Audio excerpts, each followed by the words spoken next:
Korban penipuan iPhone oleh kembar Rihanna dan Rihani bertambah. Sejumlah korban membuat laporan di Mapores Tangerang Selatan. Daftar kejahatan kembar kriminal ini pun bertambah setelah terungkap penipuan lainnya oleh mereka.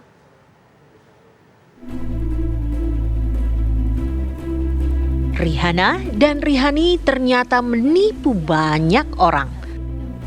Kali ini dalam kasus penipuan penjualan iPhone, 6 orang lagi melapor jadi korban Rihanna dan Rihani. Ke-6 orang tersebut melapor ke Mapolres Tangerang Selatan. Di antara ke-6 korban, 1 orang mengalami kerugian terbanyak yaitu lebih dari 1 miliar rupiah. Modus yang dilakukan si kembar sama dengan modus yang dilakukan terhadap para korban yang telah melapor ke polisi di Jakarta. Para korban diiming-imingi iPhone dengan harga lebih murah dari harga resmi. Karena sistem penjualan menggunakan pre-order, maka para korban diminta membayar terlebih dahulu. Pembayaran tersebut dibuat setelah para korban mendapatkan tanggal penyerahan barang yang dibeli. Namun, sampai lewat tenggat waktu yang dijanjikan Rihanna dan Rihani, para korban tak kunjung menerima iPhone pesanan mereka. Terlapor diduga menjual iPhone kepada korban-korban yang merupakan reseller iPhone tersebut.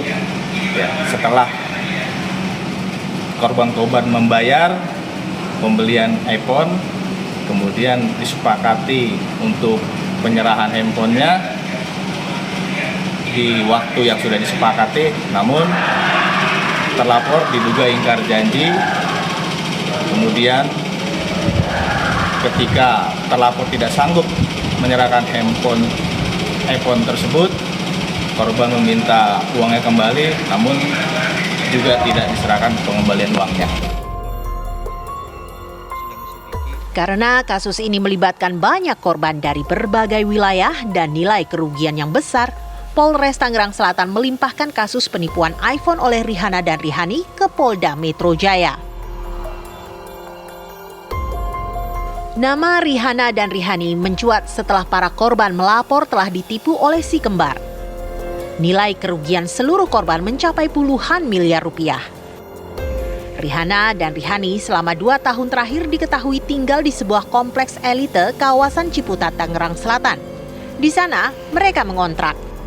Selama tinggal di kompleks tersebut, Rihanna dan Rihani dikenal warga sekitar sebagai pebisnis. Namun, tak ada yang menyangka bahwa bisnis yang dilakukan keduanya adalah bisnis tipu-tipu. Sebelum membuat kehebohan dengan bisnis tipu-tipu pre-order iPhone, Rihanna dan Rihani ternyata juga melakukan kejahatan penipuan lain. Seorang pemilik rental mobil mengaku menjadi korban si kembar. Awalnya, si kembar menyewa sebuah mobil di lokasi rental Jalan Percetakan 2 Kebayoran Baru, Jakarta Selatan. Saat itu, yaitu 4 tahun yang lalu, Rihanna datang untuk menyewa sebuah mobil untuk bekerja. Dengan modal saling percaya, pemilik rental pun melepaskan kunci mobil yang dikehendaki Rihanna. Awalnya, pembayaran uang rental berjalan lancar hingga, seperti biasa, tersendat di tahun keempat. Pemilik rental lalu mencari-cari si kembar dengan mendatangi alamat rumah yang digunakan Rihanna saat menyewa mobil. Tapi rumah itu ternyata sudah terjual. Pemilik rental pun merasa tertipu dan langsung membuat laporan ke polisi. Nilai kerugian yang dilaporkan 190 juta rupiah. Terus dia pindah ke Kompas Raya yang di Kampung Hutan, di perumahan Greenwood Townhouse di situ. Nah, setelah itu saya tanyakan ke security, ternyata dia udah minggat dari komplek itu, dari rumah itu, tanpa si izin dari security juga. Untuk ini dia untuk kerja juga katanya, untuk kerja, untuk antar mandi untuk kakinya dia gitu katanya. Terakhir dia bilang berkontak sama abang apa bang, penjelasan bang? Ya dia kan katanya kan mau dikembalikan mobil waktu tempo hari sebelum puasa, akhirnya mundur lagi sampai sebelum lebaran, sampai detik ini belum dikembalikan juga. Nah, si kendaraan pun juga tidak ada kembali sama saya sampai saat ini. Nah bang sendiri udah melaporkan kasusnya? Udah ke Polsek Taman Puri.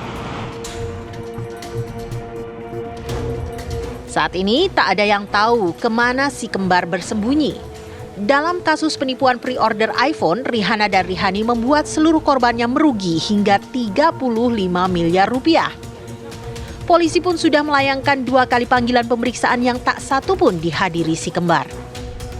Kini, polisi tak lagi melayangkan panggilan pemeriksaan, melainkan memburu si kembar. Selain itu, Pusat Pelaporan dan Analisis Transaksi Keuangan (PPATK) memblokir rekening si kembar. Dari Jakarta dan Tangerang Selatan, Banten, Robin Freddy, Milhan Wahyudi, TV One mengabarkan.